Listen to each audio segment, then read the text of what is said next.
Depuis le début de ce journal, Cynthia Abou nous accompagne pour la traduction en langue des signes à l'occasion de la Journée mondiale des sourds. De la même façon, depuis la rentrée, tous les soirs, Réunion Première vous propose Soir Première, toute l'actualité de la Réunion accompagnée d'une traduction en langue des signes.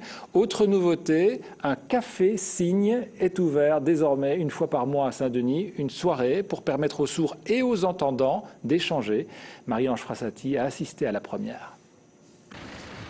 Une fois par mois, dans ce bar dionysien, découvrir ou s'entraîner à la langue des signes, c'est possible. Deux copines, une sourde et une entendante, ont décidé d'y favoriser les rencontres, les échanges entre sourds et entendants. Partout en France, il y a des cafés signes. À Lyon, à Paris, dans le Nord et dans le Sud, il y en a beaucoup. On veut la même chose ici. C'est plus facile pour s'ouvrir aux autres. Je me suis rendu compte dans ma pratique professionnelle, puisque je suis psychologue, qu'il y avait énormément de sourds qui étaient isolés.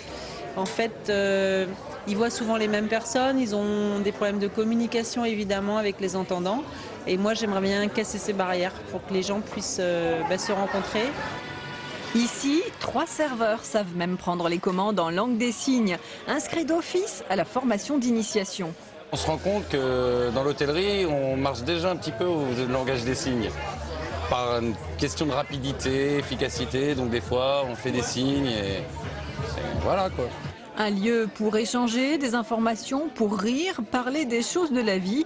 C'est ce que recherchent les clients, qu'ils soient parents d'enfants sourds ou stagiaires débutants en langue des signes. En tant que stagiaire à la formation de langue des signes, j'espère côtoyer le plus de sourds possible pour pouvoir améliorer mon niveau. C'est important pour moi de venir ici ce soir donc à ce café signe, première à La Réunion, parce qu'en fait ma fille est sourde, donc c'est l'occasion de rencontrer d'autres personnes sourdes et de partager avec eux. Et aussi de s'exercer à la langue des signes qui n'est pas forcément évident au premier abord. Et pour joindre le geste à la parole, rendez-vous le dernier mardi de chaque mois, tout près de la Sécu. Et évitez de renverser vos verres, ne parlez pas les mains pleines.